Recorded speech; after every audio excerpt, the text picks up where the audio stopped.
yanfa'una warzuqna ilma. Dan insya Allah di kesempatan kali ini, sebagaimana lanjutan untuk kajian sebelumnya, kita akan membahas tentang aturan al-imamah. Al-imamah yang kita maksud adalah aturan jadi imam. Dan pada pertemuan sebelumnya telah kita sampaikan terkait siapakah yang paling berhak untuk jadi imam. Dan Nabi SAW menyebutkan urutan-urutannya. Orang yang paling berhak jadi imam, sampai urutan yang terakhir adalah dalam masalah usia. Berikutnya, kita akan membahas tentang man tahrumu imamatuhu. Orang yang nggak boleh jadi imam. Ini penting sekali untuk kita ketahui, karena saya lihat di lapangan, dan bahkan kadang kita mengalami sendiri. Masih banyak orang yang dia tidak layak untuk jadi imam, tapi nekat jadi imam. Bahkan pernah kita tegaskan ya, mohon maaf bagi para bapak-bapak yang barangkali merasa sudah punya usia. Artinya dia senior dari sisi usia, tapi junior dalam masalah bacaan Al-Quran. Ketika membaca Al-Fatihah belepotan. Tolong untuk dipahami. Ini masalah ibadah. Masalah sah dan tidaknya sholat seorang hamba. Sehingga kalau ada orang yang dia junior dalam masalah bacaan Al-Quran, dia nggak bisa membaca Al-Fatihah dengan benar, tapi memaksakan diri untuk jadi imam, kasihan makmum yang bisa jadi ada di antara mereka yang lebih senior dari imamnya dalam masalah bacaan Al-Fatihah. Dan makmum yang seperti ini, sholatnya batal. Kasihan dia. Kalau misalnya dalam masalah urusan jadi Pak RT atau jadi Pak RW, silahkan Anda rebutan. Urusan dunia. Tapi kalau urusan sah dan tidaknya ibadah seorang hamba, ini ada aturannya. Jadi imam itu ada aturannya. Sehingga tidak bisa kemudian sembarang orang karena merasa paling tua dari sisi usia, paling senior dari sisi usia, selalu untuk jadi yang terdepan. Tidak bisa seperti itu. Jadi imam ada aturannya. Makanya kalau kita perhatikan dari urutan yang diberikan oleh Nabi SAW terkait masalah siapakah yang paling berhak jadi imam, usia itu urutan terakhir. Yang pertama yang didahulukan adalah siapa yang paling ajwaduhum qiraatan, yang paling bagus bacaan Qur'annya, paling tajwid, paling tahsinnya paling bagus, tidak ada lahan, tidak ada salah ketika membaca. Kemudian yang kedua, al-a'lam bis sunnah, yang paling ngerti tentang sunnah. Urutan berikutnya, al-aqdam hijratan, yang paling dulu hijrahnya. Urutan berikutnya, al-aqdam islaman, yang paling dulu masuk Islam. Kalau dari 4 urutan ini semuanya sama, seragam, maka urutan yang terakhir adalah usia. Jadi penentu usia itu terakhir, jemaah. Karena masalah tua dan muda, memang ya, kita disyariatkan untuk menghormati yang tua. Namun dalam masalah aturan jadi imam, di situ ada nilai keabsahan dan ada bacaan yang menjadi rukun-rukun sholat. Maka kalau kemudian bacaan itu salah disebabkan karena imamnya bukan orang yang pintar mengucapkan lafaz kalimat bahasa Arab, ya tolong ya, mundur dulu. Berikan kesempatan bagi yang lebih senior dalam masalah bacaan untuk jadi imam. Karena ini masalah sah dan tidaknya ibadah sholat yang dikerjakan oleh seorang hamba. Baik, sekarang kita akan baca ya. Al-mas'alatu tsaniyah man tahrumu imamatuhu. Pelajaran yang kedua, orang yang haram untuk jadi imam. Kita akan baca jemaah.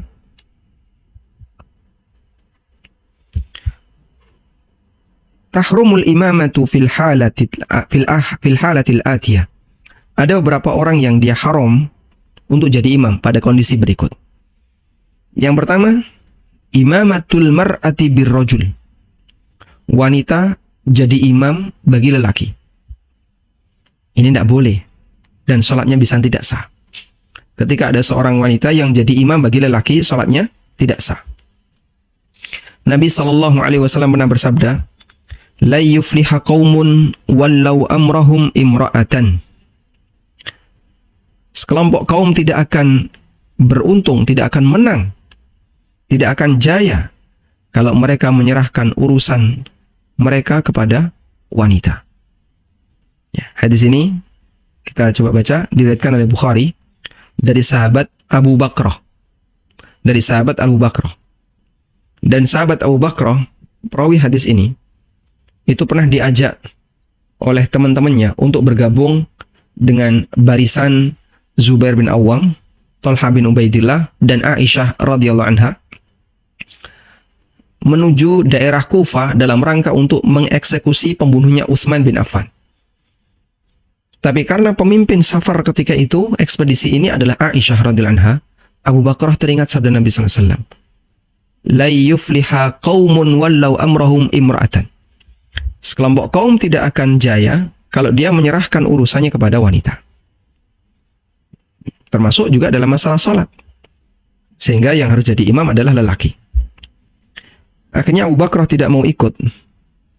Karena yang jadi pemimpin ketika itu adalah seorang wanita. Padahal pemimpinnya adalah Ibunda Aisyah radhiyallahu anha, yang tentu saja tidak bisa dibandingkan dengan wanita siapapun di zaman ini, di dunia ini. Untuk saat ini. Jelas beliau jauh lebih istimewa dan lebih mulia dibandingkan, bahkan tidak hanya dibandingkan wanita di hadapan lelaki di zaman ini. Tapi Nabi sallallahu alaihi wasallam mensabdakan seperti ini sehingga Abu Bakrah tidak mau ikut. Nah. Selain itu, wali annal asla ta'akhuruha fi akhiris sufuf. Selain itu, hukum asalnya wanita itu berada di belakang. Siyanatan laha wasitran, agar lebih menutupi mereka, lebih tidak kelihatan, dan seterusnya. Walau quddimat lil imamati la asbaha dzalika mukhalifan li hadzal asl asy-syar'i. Kalau mereka ditaruh di depan, maka berarti bertolak belakang dengan prinsip yang diajarkan Nabi sallallahu alaihi wasallam, wanita itu safnya di belakang. Baik. Insyaallah kita bisa memahami ya. Dan saya kira tidak ada ibu-ibu yang protes gara-gara diimami oleh lelaki yang jauh lebih muda dibandingkan dirinya. Gara-gara diimami oleh lelaki yang jauh lebih muda dibandingkan dirinya. Mungkin seusia anaknya. Dan juga tidak ada wanita yang protes ketika dia seorang hafizah, hafal Quran. Lalu diimami oleh laki-laki, beliau hafizah, hafal Quran, punya status sosial, bunyai kalau di masyarakat kita. Istrinya seorang ulama, seorang tokoh agama, hafizah, sudah senior berumur, tapi yang jadi imam muridnya dari suaminya mungkin yang jauh lebih junior, baik dari sisi usia maupun dari sisi ilmu. Tapi kenapa tidak protes? Karena mereka tahu ya, wanita tidak boleh jadi imam bagi lelaki. Sehingga mereka nggak protes. Baik, maksud saya begini, jadikan prinsip ini berlaku juga untuk orang yang nggak bisa baca Quran. Tolong jangan protes kalau Anda jadi makmum. Berikan kesempatan bagi yang masih muda yang bisa baca Quran dengan benar. Karena ini masalah keabsahan. Yang kedua adalah imamatul muhdits. Orang yang berhadas jadi imam. Waman alaihi najasah, atau orang yang membawa najis. Sementara dia tahu kalau dia membawa najis. Kalau dia nggak tahu bidzalika, kalau dia tidak tahu, demikian pula makmum juga nggak tahu sampai sholatnya selesai, fa salatuhum sahihatun, sholatnya sah. Salatuhum sahihah, sholatnya sah. Baik. Dan ada riwayat tentang ini yang cukup menarik untuk kita baca ya, yaitu riwayat dari Umar bin Khattab radhiyallahu anhu.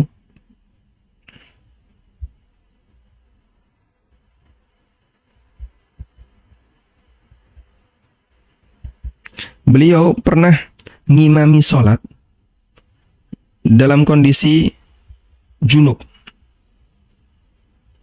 Ya. Beliau pernah ngimami sholat dalam kondisi junub.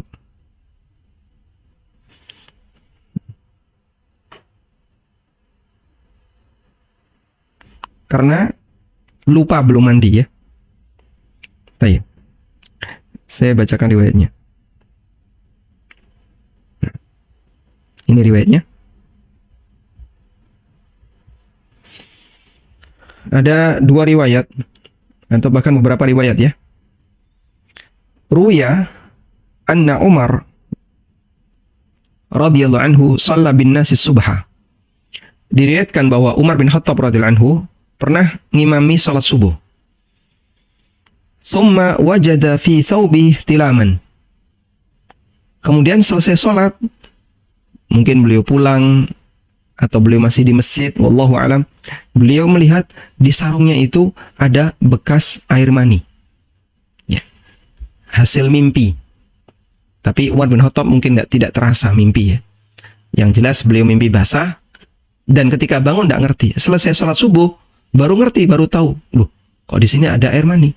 Fa'ada walam yu'idu. Umar mengulang sholat sendirian, tapi makmumnya tidak ada yang mengulang sholat. Wa shalla Utsman radhiyallahu anhu bin nas salat al-fajri. Dan Utsman juga pernah salat subuh ngimami masyarakat. Falamma asbaha wartafa'an nahar. Ketika matahari sudah terbit. Fa idza huwa bi atharil janabah. Beliau menjumpai ada bekas junub, yaitu air mani yang sudah agak kering. Baru kelihatan, baru ketahuan. Fa'adas shalah walam ya'murhum ayyu'idu. Lalu beliau mengulangi salat dan beliau tidak memerintahkan para sahabat untuk mengulang salatnya. Sehingga ini hati-hati ya untuk salat-salat subuh ini ya. Salat subuh tolong dihati-hati bagi bapak-bapak. Kadang ngerti-ngerti, loh kok ada bercak di sini. Ali bin Abi Thalib radhiyallahu anhu juga pernah mengatakan, "Idza shallal junubu bil qaum," apabila ada orang junub yang ngimami masyarakat, fa atamma bihimus shalah amuruhu ay yaghtasila wa yu'id. Lalu dia melakukan sampai selesai salat karena tidak tahu ya. Maka aku perintahkan dia untuk mandi dan mengulangi salatnya. Wala amuruhum ay yu'idu, dan aku tidak perintahkan makmum untuk mengulangi. Dan dari Ibnu Umar radhiyallahu anhu, beliau pernah ngimami salat subuh, tsumma dzakara, lalu beliau teringat di tengah selesai salat, annahu shalla bi ghairi wudu. Beliau teringat kalau belum wudu. Fa'ada wa lam yu'idu. Beliau pun mengulangi salatnya dan beliau tidak memerintahkan para makmum untuk mengulangi salatnya. Rawahu kulluhul Athram, semuanya diriwayatkan oleh Al-Athram. Dan ini disebutkan oleh Ibnu Qudamah dalam Al-Mughni. Nah, karena itu apabila ada orang yang dalam kondisi hadas, dia jadi imam, sementara makmumnya tahu, maka makmum wajib mufarokoh. Dia harus memisahkan diri dan sholat sendiri. Tapi kalau dia tidak tahu, makmumnya tidak tahu, imamnya mengalami hadas, dan imamnya baru nyadar belakangan selesai sholat, maka imamnya yang mengulangi sholat, tapi makmum tidak perlu mengulangi. Wallahu a'lam. Nah, berikutnya kita beralih ke nomor 3. Imamatul ummi. Orang ummi jadi imam. Yang dimaksud orang ummi adalah yang nggak bisa baca Quran. Wa huwa man la yuhsinul Fatihah, yaitu orang yang dia tidak bisa membaca Al-Fatihah dengan benar. Orang ummi adalah yang tidak bisa baca Fatihah dengan benar. Fala yaqra'uha hifdzan wala tilawatan. Al-Fatihah belum hafal, bacaan Al-Fatihahnya juga belepotan. Au yudaghimu fiha minal hurufi ma la yudagham, atau dia gabungkan huruf padahal itu bukan huruf idgham, yang seharusnya tidak digabungkan. Yang seharusnya tidak digabungkan, digabungkan bacanya. Atau dia ganti huruf dengan huruf yang lain. Alhamdulillahi Rabbil Alamin. Gimana Pak? Alhamdulillah. Ulangi Pak. Alhamdulillah. Batal Pak sholatnya. Tolong jangan jadi imam. Iyyaka na'budu wa iyyaka nasta'in. Coba ulangi. Iyyaka Masya Allah. Iyyaka. Iyyaka. Ini ya bukan za. Anda salah. Tolong nyingkir, jangan jadi imam. Dan terutama huruf dot. Maghzubi alaihim. Maghzubi. Itu dot Pak, bukan zal. Mohon menyingkir, jangan jadi imam. Ihdinas siratal mustaqim, siratal ladzina an'amta alaihim. Waduh, Masya Allah ya. Ain jadi nga. Wah, ini terlalu medok Jawanya. Mohon maaf, tolong menyingkir, jangan jadi imam. Karena di situ ada lahan yuhilul makna, yang bisa salah baca, yang bisa menyebabkan perubahan makna. Fahadza la tasihhu imamatuhu, maka orang seperti ini tidak sah untuk jadi imam, illa bimithlihi li'ajzihi an ruknis salah, kecuali untuk makmum yang semisal dengan dia, karena makmum ini tidak bisa melaksanakan rukun salat. Baik, Nabi SAW pernah menyebutkan, ya, al-imamu dhamin, imam itu adalah penjamin. Beliau SAW pernah mengatakan, al-imamu dhamin wal muadzinu mu'tamin. Coba kita bacakan hadisnya. Hadis dari Abu Hurairah radhiyallahu anhu, diriwayatkan oleh Abu Dawud dan yang lainnya. Nabi SAW bersabda, al-imamu dhaminun, imam itu yang menjamin, yang menanggung resiko. Wal muadzinu mu'taminun, dan muadzin itu yang mendapatkan amanah. Allahumma arsyidil a'immah waghfir lil muadzinin, ya Allah berikanlah petunjuk kepada para imam dan ampunilah para muadzin. Dan ini hadis yang menunjukkan keutamaan imam dan muadzin. Imam didoakan oleh Nabi SAW agar dapat hidayah, dan muadzin didoakan oleh Nabi SAW agar dapat maghfirah. Dan ulama beda pendapat, mana yang lebih afdal antara imam dengan muadzin. Ada yang mengatakan imam lebih afdal, karena Nabi SAW dalam hadis ini mendoakan imam untuk mendapatkan ar-rushd, sedangkan beliau mendoakan muadzin agar mendapatkan maghfirah. War-rushdu afdalu minal maghfirah. Dan didoakan untuk dapat petunjuk itu lebih tinggi derajatnya dibandingkan didoakan untuk dapat ampunan. Dan Nabi SAW gak pernah jadi muadzin. Demikian pula Abu Bakar dan Umar. Tapi mereka jadi imam. Sehingga amal-amal orang hebat adalah jadi imam, bukan jadi muadzin. Ini di antara alasan yang mengatakan bahwasanya imam lebih afdal dibandingkan muadzin. Baik. Sekarang kita akan bahas apa makna al-imamu dhamin. Imam itu yang menanggung. Makna al-imamu dhamin ada dalam artikel berikut. Al-imamu dhamin maknanya adalah, di sini ada keterangan, bimakna annahu yajibu alaihi ayyahfadha salatal ma'mumin. Seorang imam, dia yang menanggung, artinya wajib bagi dia untuk menjaga salatnya para makmum minal butlan, jangan sampai batal. Wa yahfadhu alaihim adad ar-raka'at, menjaga jumlah rakaat salat mereka. Wala yanquru bihimus salah nakran mukhillan bil arkan, jangan terlalu cepat ketika salat sampai menyebabkan rukunnya jadi hilang. Wala yuqassir fil inayati bi syurutis salah, jangan sampai dia meremehkan perhatiannya terhadap syarat salat dan melaksanakan sunnah-sunnah dalam salat dan yang lainnya. Sehingga imam jamin salat yang dia kerjakan itu salat yang ideal. Ya? Ini makna al-imamu dhamin. Al-imamu dhaminun. Imam adalah penjamin. Artinya imam punya tanggung jawab. Imam punya tanggung jawab untuk menjadikan sholat dia adalah sholat yang ideal, sah. Karena nanti dia menjamin sholatnya makmum. Sehingga ketika ada makmum yang berada di belakang imam ini, dan makmum ini nggak bisa baca Fatihah, digantikan oleh imam. Makmum ini bisa jadi lupa ketika rukuk dia baca doa sujud karena lupa. Sudah ditanggung oleh imam. Imammu nggak lupa. Maka kamu yang lupa tadi keliru sudah ditambal sama imammu. Makmum bisa jadi lupa ketika dia membaca surat Al-Fatihah salah-salah. Atau dia baru dapat 2 ayat, 3 ayat, imamnya sudah ruku, lalu dia ikut ruku. Berarti Fatihahnya kurang. Tidak masalah, kamu sudah ditutupi oleh imammu. Maka salat imam harus ideal sah. Sudah?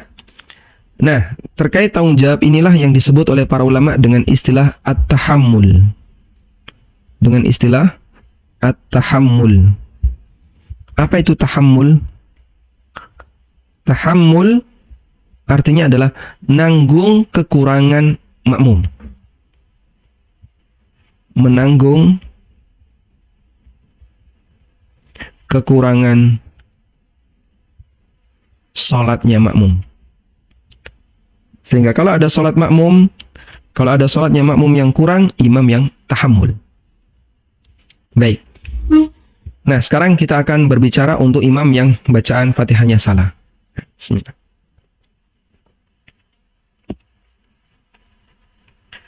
Nah, kita akan baca tentang masalah lahan tadi ya. Penulis menyebutkan, alhamdulillah, orang mengalami lahan yang yuhilul makna, yang bisa mengubah makna. Maka seperti ini tidak sah sholatnya kecuali untuk orang yang semisal. Untuk makmum yang semisal, karena mereka tidak bisa melaksanakan rukun sholat dengan sempurna. Baik. Jadi salah baca Quran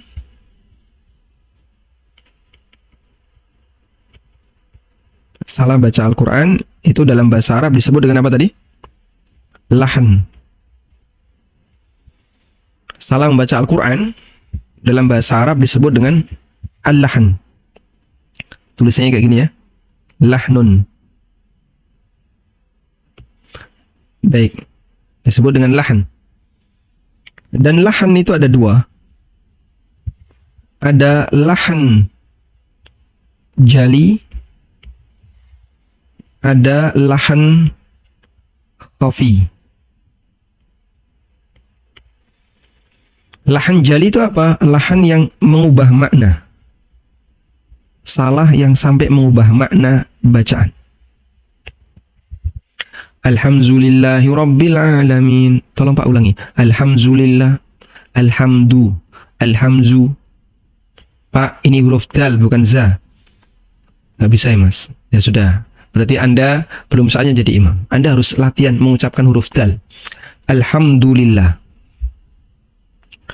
Ya. Iyyaka na'budu wa iyyaka nasta'in. Iyyaka. Iyyaka. Iyyaka. Izzaka. Oh, mohon maaf, salah ya. Ini lahan yang bisa mengubah makna. Karena dia mengubah apa? Mengganti huruf. Dia mengganti huruf. Ya.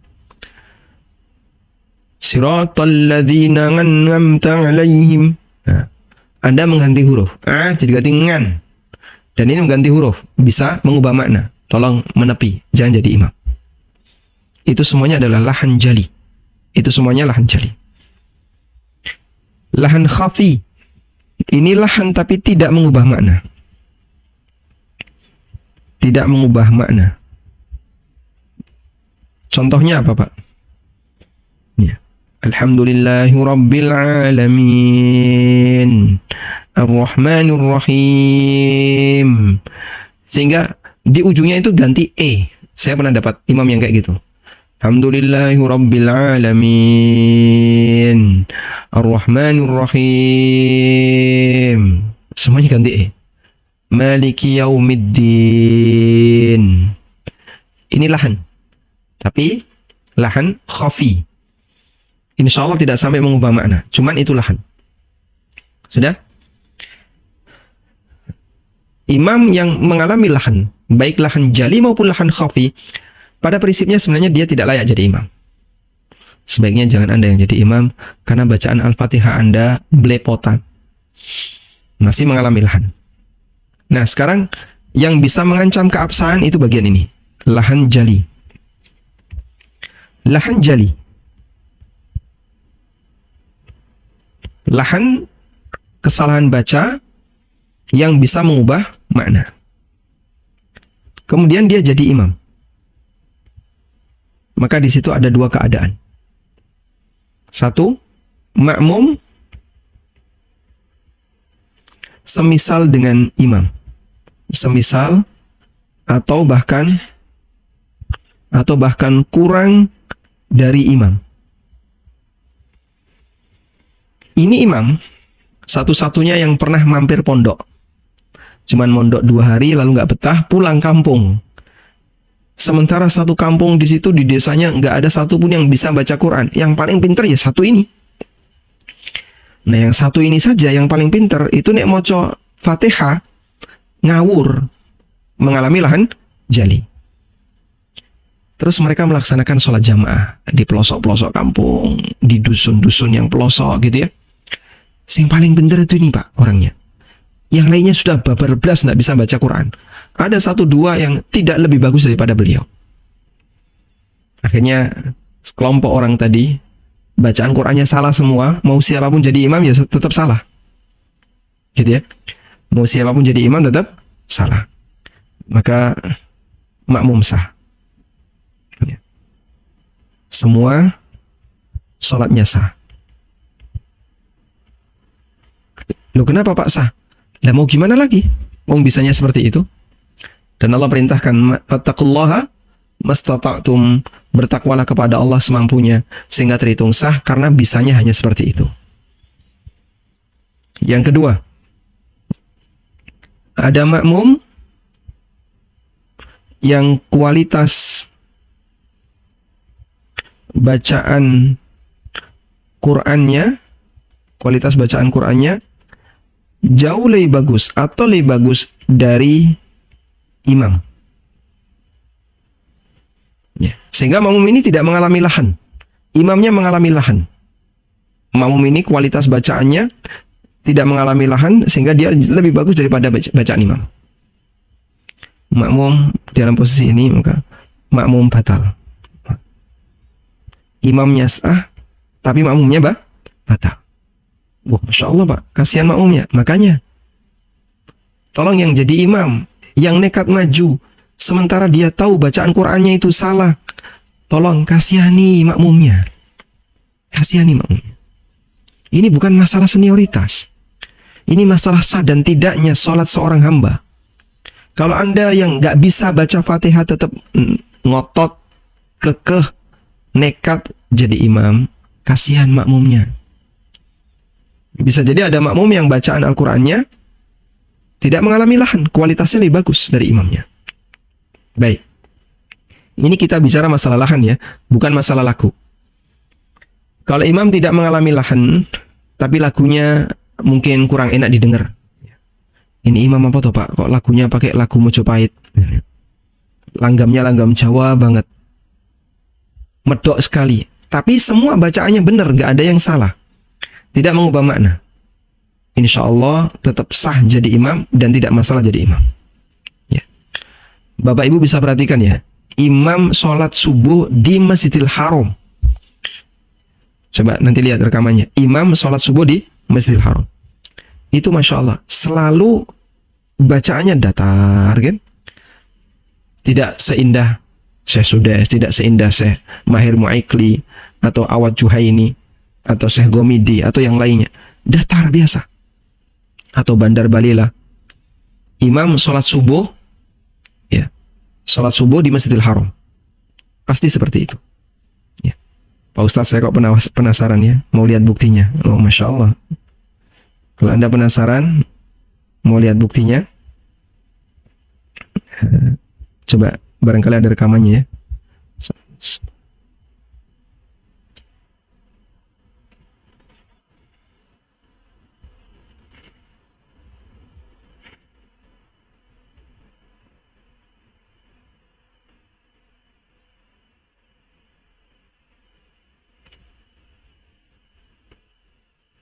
Sebentar, ya. Ada iklannya.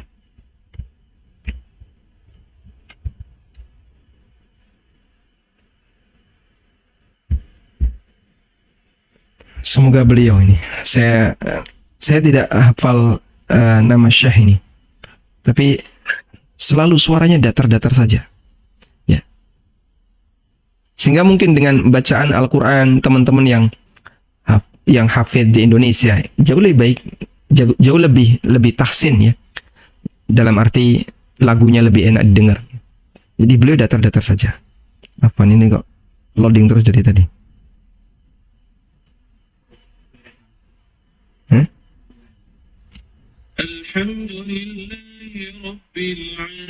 Ini Syekh Bandar Balila, salah, bukan beliau.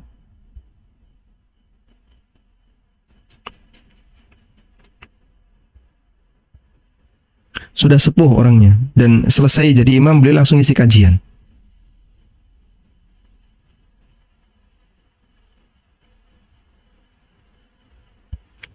Wallahu a'lam.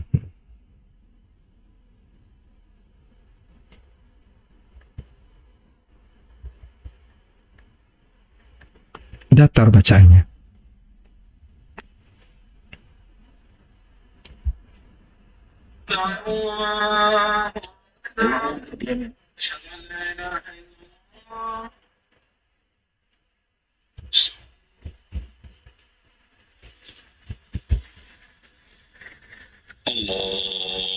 Ini beliau.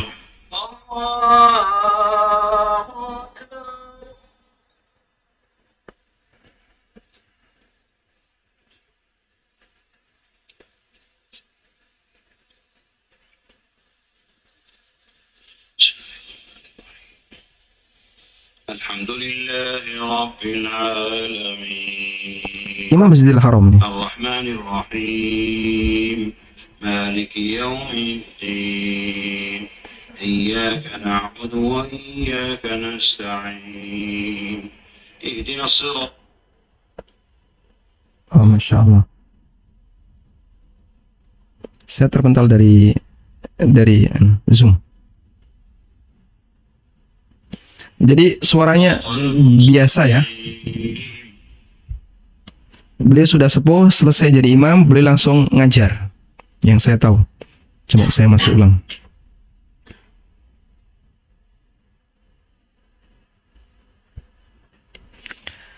Bukan masalah tahsin, indah bacaan bukan. Tapi beliau ketika membaca tajwid, namun lagunya biasa datar. Dan itu jadi imam Masjidil Haram untuk sholat subuh. Namun Masya Allah ya, yang kita bahas di sini adalah masalah lahan. Ada orang yang ketika membaca tapi dia salah, lalu nekat jadi imam. Itu yang tidak kita kehendaki ya. Sehingga kalau Anda lihat di sini,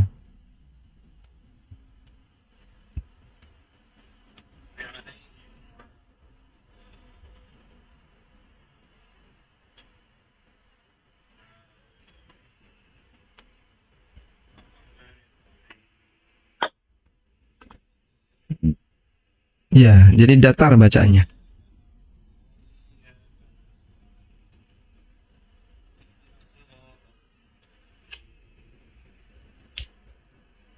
Baik, cukup saya kira ya. Baik. Nah, selanjutnya Bapak Ibu yang dimakan Allah Ta'ala, kembali ke sini tadi.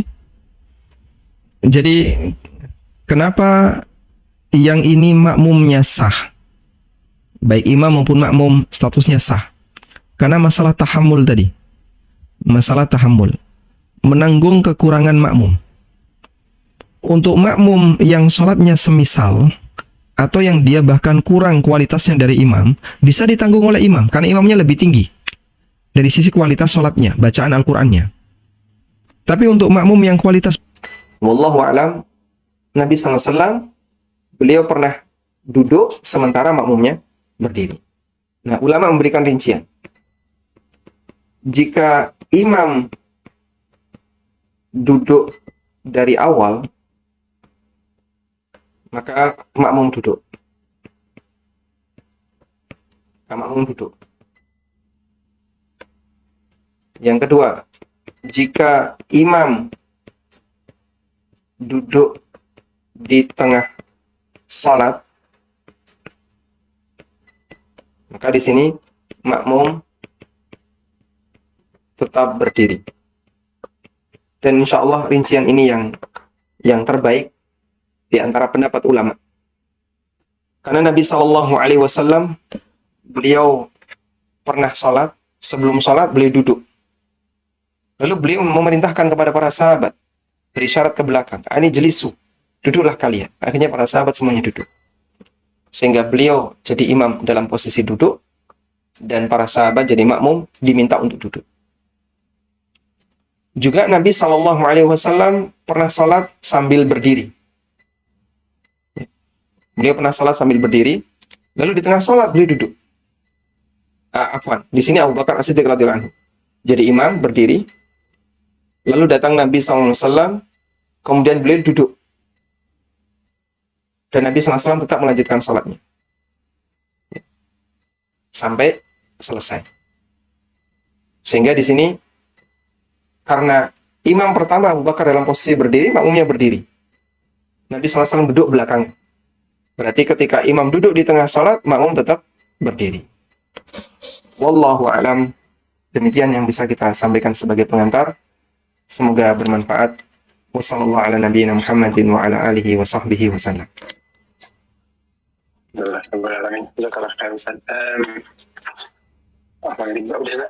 beberapa pertanyaan sudah masuk. Saya kembali jika ingin bertanya langsung silahkan Resen, nanti insya Allah kita akan beri kesempatan. Baik, saya masuk ke pertanyaan pertama. Assalamualaikum, izin bertanya Ustaz. Kalau makmum masuk dan menepuk pundak untuk berjamaah, tapi orang tersebut tidak fasih dalam lafalnya, ini bagaimana Ustaz? Waalaikumsalam warahmatullahi wabarakatuh. Tidak fasih tadi ya, ada dua rincian. Apakah